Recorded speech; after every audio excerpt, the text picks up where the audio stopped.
Salut, en ce samedi, jour de liberté pour moi en termes d'écriture, je vous propose une nouvelle vidéo de découverte du corps humain. Et je vais vous parler aujourd'hui d'une zone du corps dont on parle beaucoup, surtout quand on tombe dessus, mais que finalement on connaît bien peu. Je vais donc aborder avec vous l'inorthographiable coccyx dont vous avez probablement déjà entendu parler. Le coccyx, c'est un os. Oui, j'ai bien dit un os. Cet os est situé à l'extrémité distale de la colonne vertébrale. Il est constitué de la soudure de plusieurs vertèbres atrophiées. En général, il y en a 4, mais en pratique, il peut y en avoir entre 3 et 5 selon les personnes. Le mot coccyx vient du grec et signifie « coucou ». Non, les Grecs ne disaient pas bonjour avec leur coccyx, ne me faites pas dire ce que je n'ai pas dit. On parle ici bien évidemment de l'oiseau, le coucou. Le coccyx a une forme convexe vers l'arrière.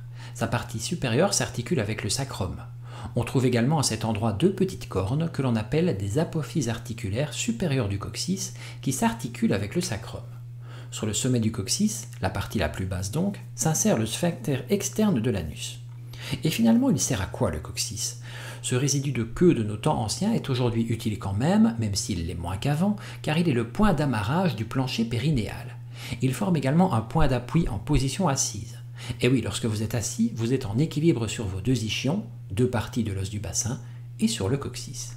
Et une dernière chose, connaissez-vous le terme coccygodynie? Oui, encore un terme à ne pas essayer si vous avez les dents qui se déchaussent. Il s'agit d'un terme médical utilisé pour décrire tout simplement la douleur du coccyx. Cette douleur peut apparaître suite à un traumatisme, un choc, une chute, une fracture ou d'autres lésions à cet endroit. Voilà, j'espère qu'à nouveau aujourd'hui vous avez appris quelque chose. Bon, aujourd'hui c'était un peu plus léger que d'habitude, mais c'est un sujet que je tenais à aborder. Parce qu'en fait, je pense que très peu de personnes connaissent réellement le coccyx. J'espère à nouveau que grâce à cette vidéo, la santé publique s'améliore encore un peu, qui sait. Passez une bonne soirée, on se retrouve dès demain pour une prochaine capsule quotidienne. Salut!